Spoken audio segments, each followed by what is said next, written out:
Informasi mancanegara di Kompas Pagi, saudara warga Copenhagen, Denmark turun ke jalan dan berunjuk rasa di depan kompleks kedubes Amerika Serikat memprotes langkah Amerika Serikat yang ingin mencaplok Greenland.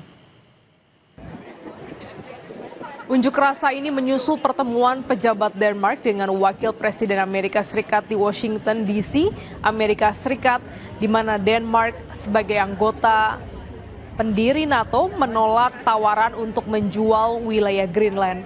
Sebelumnya, Presiden Amerika Serikat Donald Trump melontarkan rencana untuk mencaplok wilayah Greenland menjadi milik Amerika Serikat. Hal ini memicu respons banyak kalangan yang dengan bentuk unjuk rasa sebagai bentuk penolakan sekaligus rasa solidaritas.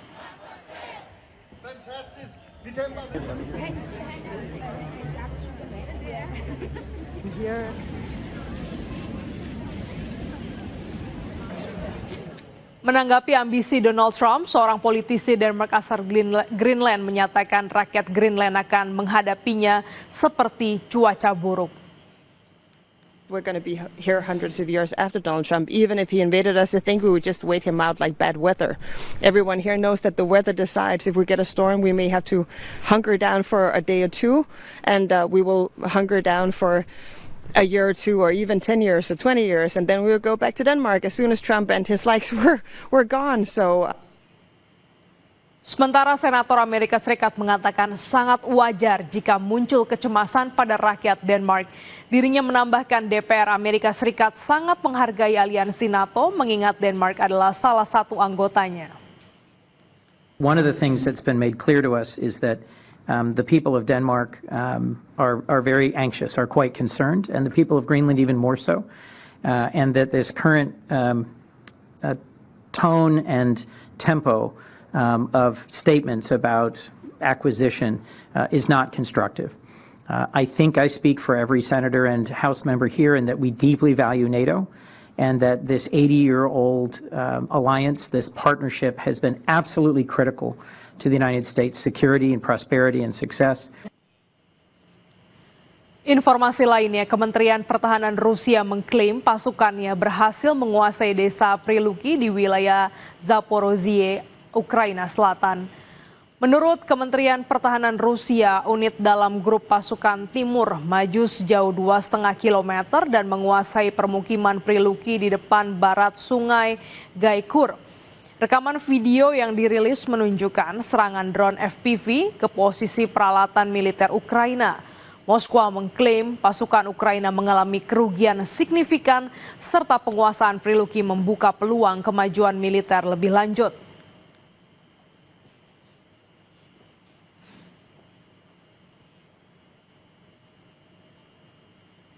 Ibu kota Ukraina, Kiev, masih dilanda pemadaman listrik massal yang membuat ribuan warga kekurangan energi di tengah musim dingin. Rekaman menunjukkan sebagian besar wilayah Kiev gelap gulita. Warga beraktivitas dengan bantuan senter, sementara rumah dan tempat usaha mengandalkan genset. Presiden Ukraina Volodymyr Zelensky menyatakan keadaan darurat sektor energi akibat serangan Rusia dan cuaca ekstrim yang merusak jaringan listrik di sejumlah kota. Hingga 70% wilayah Kiev dilaporkan mengalami pemadaman, sementara ratusan ribu warga di Kharkov juga terdampak.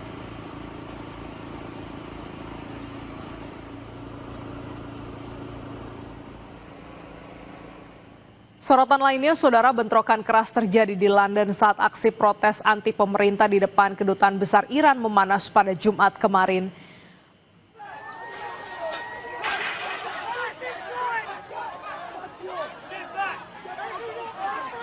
Bentrokan melibatkan pengunjuk rasa dan petugas kepolisian mengakibatkan 4 polisi terluka dan harus mendapatkan perawatan di rumah sakit. Rekaman video menunjukkan petugas mendorong mundur massa dengan pentungan saat pengunjuk rasa melempar benda ke arah polisi.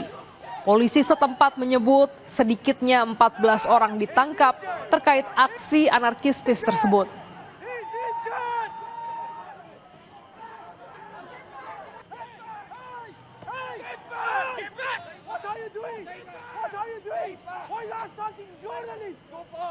Puluhan pemukim Israel dilaporkan menyerbu sebuah dusun Badui di tepi barat dan menyerang warga Palestina pada Sabtu malam.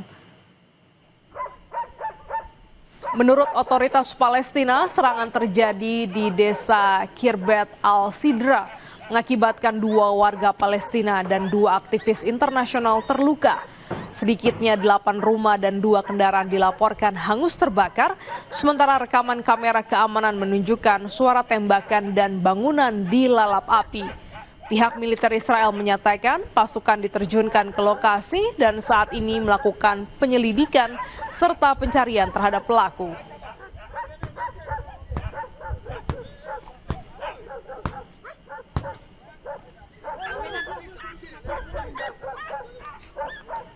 Keluarga-keluarga Palestina yang mengungsi akibat konflik bersenjata mulai pindah ke Camp Al-Zahra yang baru didirikan di wilayah Netzarim, Gaza, Palestina.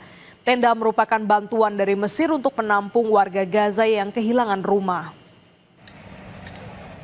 Sejumlah pengungsi tiba dengan barang-barang mereka, sementara para pekerja komite Mesir menyiapkan fasilitas untuk para pengungsi.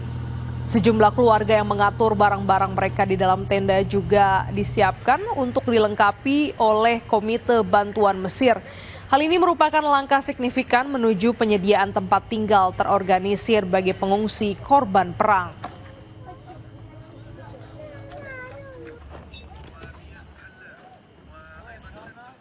تحدث عن 900 خيمة أي 900 عائلة متوسط العائلات في قطاع غزة من 5 ل 7 أفراد.